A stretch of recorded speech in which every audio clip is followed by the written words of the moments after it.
ComelehwegO, and we are in this is the CCR cargo control room. This is the chief officer. What's your name? Hello, hi, I'm Gerald Vela from Philippines. Philippines. So just now we spoke to Pavel from Szczecin in Poland. What island in the Philippines you're from? South. Which island? South, Mindanao. Mindanao. Is that where Manila is or no? It's far from Manila. It's far from It's Manila. 1 hour 15 minutes by plane. Okay, that's far, man.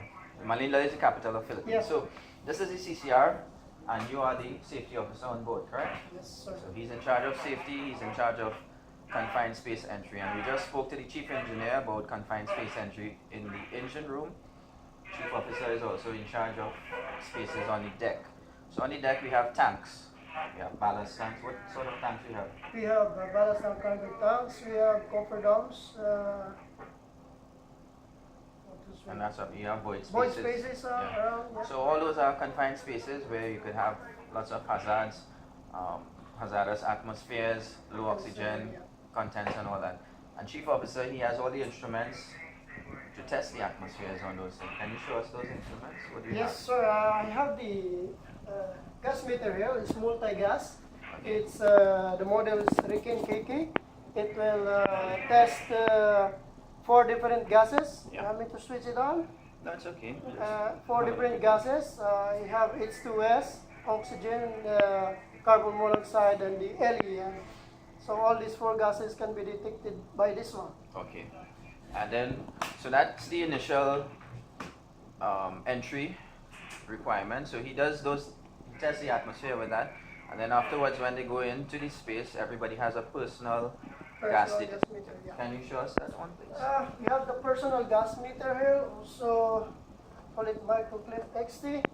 This is our personal gas meter. So where do we put it normally? Normally we put it On your in the pocket pocket here, right? Yeah. here, and it Can you switch measure on? also. Can you switch one on, please? It measures also 4 gases, the same as the one I showed you before, the Riken KK JX 8000. So this one is like portable. It measures the same gases as that one. Okay, great. And it blinks and beeps and all sorts of stuff, right? So it's starting up now, this unit. And as you could see, well, you probably can't see because he has a protective cover on it. But it's testing, it says test okay now.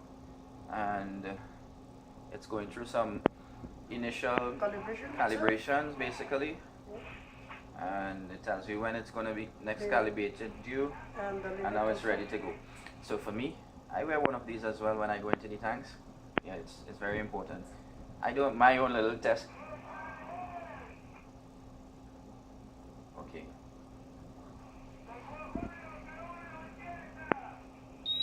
Yeah. So that's my test. Okay, that's to see if I brush my teeth this morning. No, it's to see, because you know when we breathe out, the oxygen level drops, and it's just a little quick test for me to be comfortable that this thing is actually working. Because when I go down into the tank, if I hear it beeping, I'm going out. So that's a quick brief about confined space entry. What we do, Chief here, he does all the testing and everything before. He logs when people goes in and out of the tanks. He checks the atmosphere every, how often? Half an hour? Or 2 hours? We have, depends on what tank we have, but normally we do 30 minutes and 1 hour. Right. But before entry also, we test that one. As soon as we go inside, we test before we go inside. Right, so that's some of the procedures. Different companies have different procedures. This is what this company does. It's kept him alive so far, and he looks very healthy and happy. So till next time, this is Omar saying thanks. Thank you very much. And see Thanks. you all See again. you. Peace and love.